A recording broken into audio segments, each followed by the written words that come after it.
నరసింహస్వామి వారికి అలాగే శ్రీ ఆంజనేయ స్వామి వారిని దర్శించుకోవడానికి వచ్చినటువంటి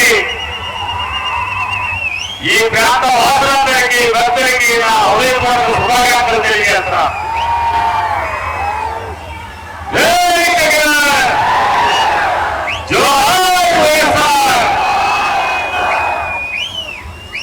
ఇప్పుడు మేము ముగ్గురు ఇక్కడికి రావడం అనేది ఏదో పాటలో కంట్లో నలుసులాగా ఉన్నట్టుంది. మీరేమో సందర్శనగా ఊపుతుంటే మేము వచ్చి నీళ్ళు చేసినట్టుగా ఉంది. ఇవాళ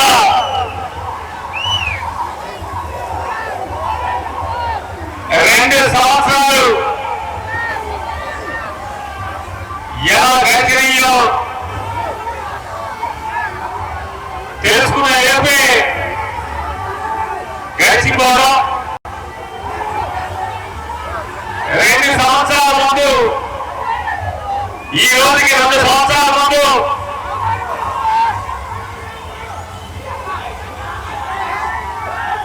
కొత్తగా టార్చీలు వేసుకుని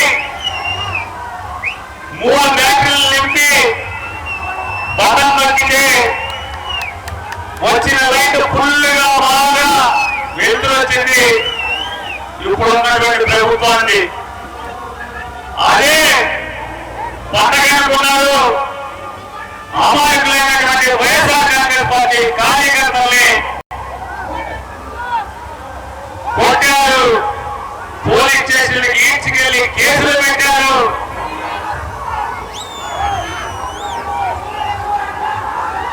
జైలులో పెట్టారు.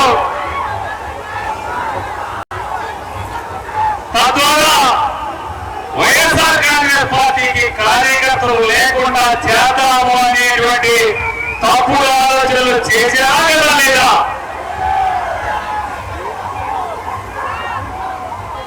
ఎవరన్నా ఒక్కరన్నా వైఎస్ఆర్ కాంగ్రెస్ పార్టీ జెండా మోసేవాడు వీళ్ళ తల్లులు తిన్న తర్వాత కానీ లేదా పోలీసులతో బంధించి ఇంటికి వచ్చిన తర్వాత కానీ లేదా జైలుకి వెళ్ళి వేల మీద బయటకు వచ్చిన తర్వాత కానీ జై జై అంటాం కానీ ఫ్యాను రంగు జెండా పక్కన పెట్టడం కానీ చేసిన ఎవరన్నా ఒక్కడంటే ఒక్కరన్నా ఉన్నారా? 2 ఏళ్ళు అయ్యేప్పటికీ 3 బ్యాటరీలు కలిసేసినటువంటి టార్చ్ లైట్ అప్పుడే బల్బు మసగా మారిపోతుంది. రాబోయే ఇంకా 30 మాసాలు ఉంది. ఇప్పటికే నిన్నటిదాకా తెలుగుదేశం కాబట్టి మర్యాదలు చేసి మాకైతే కుర్చీలో కూడా కూర్చోమైనా కూడా అనుకుండా వాళ్ళకి రాస మర్యాదలు చేసినటువంటి పోలీస్ స్టేషన్ లో ఉన్నటువంటి కానిస్టేబుల్స్ కానీ సబ్ ఇన్స్పెక్టర్ సోదరులు కానీ ఎప్పుడైతే 3 బ్యాటరీల టార్చ్ లైట్ బల్బు ఎరగడం తగ్గిందో వెంటనే వైఎస్ఆర్ కాంగ్రెస్ పార్టీ అని రానా కూర్చోమని అంటున్నారు. కాబట్టి అంటున్నారు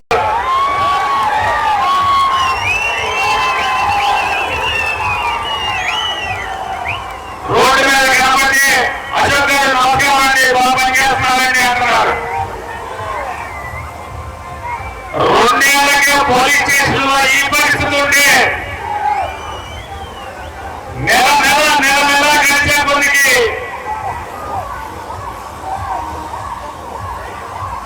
వైఎస్ఆర్ కాంగ్రెస్ పార్టీ కార్యకర్తలను చూస్తే ఈ అధికార పోటీలు ఉన్నటువంటి కూటములందరికీ కూడా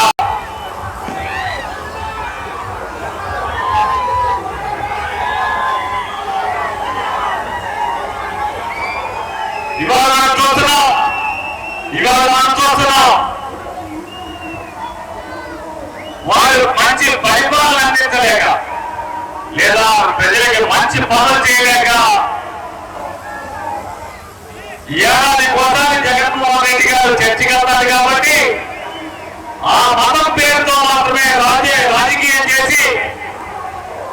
హిందూ మతంతో ఆడుకోవాలని చెప్పని నారా చంద్రబాబు నాయుడు గారు, పవన్ కళ్యాణ్ గారు, అలాగే బీజేపీ అధ్యక్షుడు ముగ్గురు కలిసి కొత్త డ్రామాకి తెరలేపారు. ఇవాళ మనం అనుకున్నటువంటి ఆంజనేయ స్వామి గుడికి బాగు చేయడానికి, అంటే గుడికి మళ్ళీ నూతనంగా శోభ తీసుకురావడానికి శాంక్షన్ చేసిన వాడు ఎవరు? జగన్మోహన్ రెడ్డి అవునా కాదా అని ఆలోచించమని చెప్పారు. 14 ఏళ్ళ ముఖ్యమంత్రి అని చెప్పావు, 45 ఏళ్ళు ఇండస్ట్రీ అన్నావు. మరి సింగరాయకొండ ఆంజనేయ స్వామికి పాడబడిపోయిన గుడికి బాగు చేయడానికి, సంతకం పెట్టడానికి, డబ్బులు ఇవ్వడానికి చంద్రబాబు నాయుడికి చేతులు మాత్రం రా. ఇవాళ మళ్ళీ లడ్డూ పేరుతో తిరుపతి వెంకటేశ్వర స్వామి గురించి రాజకీయం మొదలుపెట్టారు.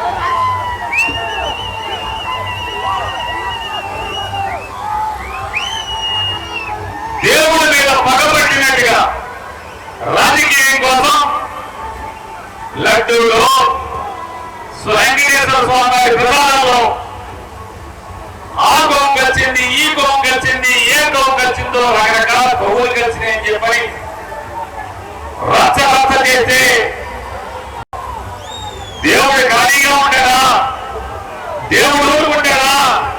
అందులో ఏది కూడా ఉన్న వెంకటేశ్వర స్వామి అసలు ఉంటాడా? వెంటనే సుప్రీంకోర్టు జడ్జీలు పంపించాడు, సిబిఐలో కమిటీ వేయించాడు.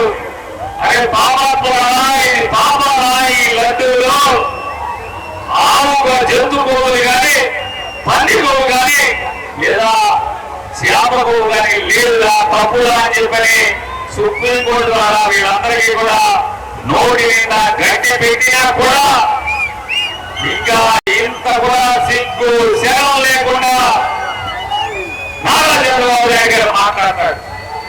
ఏమని మాట్లాడతాడు?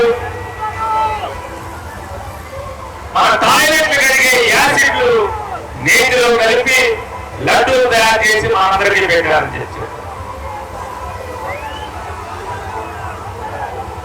దేవుడు అక్కడితో ఊరుకోవాలా?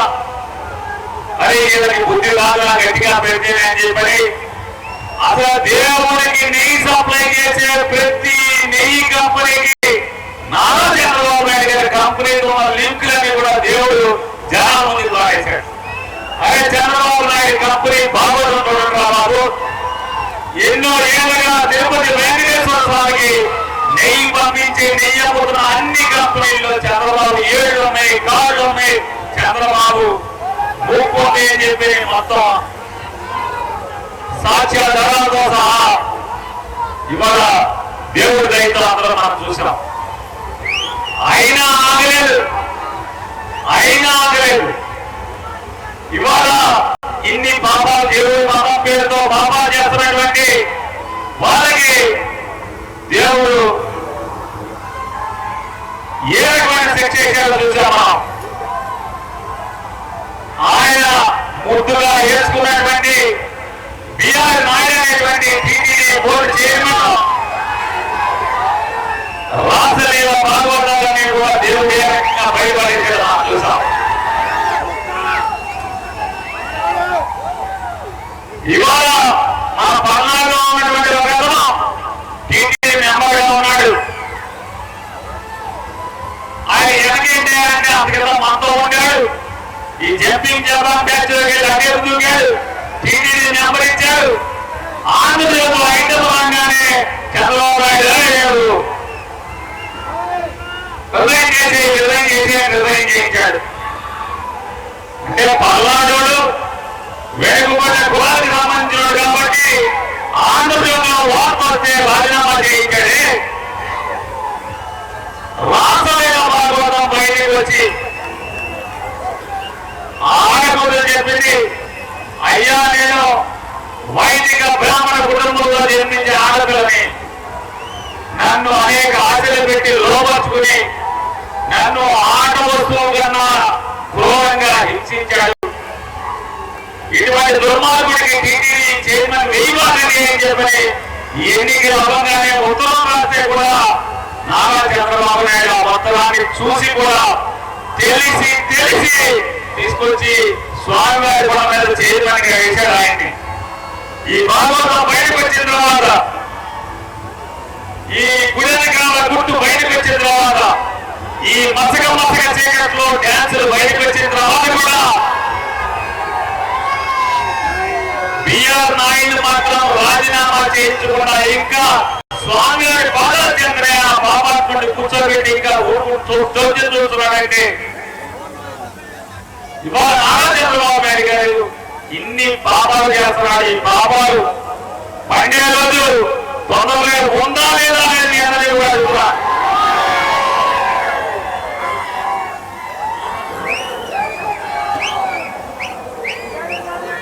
మతం పేరుతో జగన్మోహన్ రెడ్డి గారిని రాజకీయంగా అనులోకుదాం అనుకున్నటువంటి ఈ నారా చంద్రబాబు నాయుడు గారు, ఈ పవన్ కళ్యాణ్ గారు, లేదా భారతీయ జనతా పార్టీ, ఈ ముగ్గురిని పోరాటేందుకు మనందరం కంటిగా కట్టుకుని ఉన్నారా లేదా అని అడుగుతున్నా. బెదిరిస్తే బెదురుతారా అని అడుగుతున్నా. జగన్ కోసం గట్టిగా పనిచేస్తారా లేదా అని అడుగుతున్నా. జగన్మోహన్ రెడ్డి గారిని ముఖ్యమంత్రిగా చేసి మళ్ళీ రాష్ట్రంలో సామాన్యులందరికీ మంచి జరిగేదానికి మీరు పనిచేస్తారా లేదా అని అడుగుతున్నా.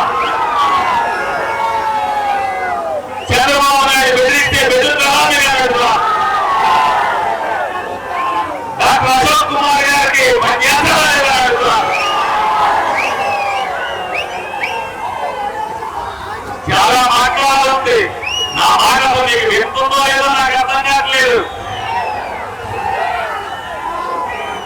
మీ కళ్ళు కానీ, మీ ఆలోచన కానీ, మీ మనసు కానీ మా మీద ఉన్నట్లేదు, మా వెనకాల ఎదురు చూస్తున్నారని చెప్పని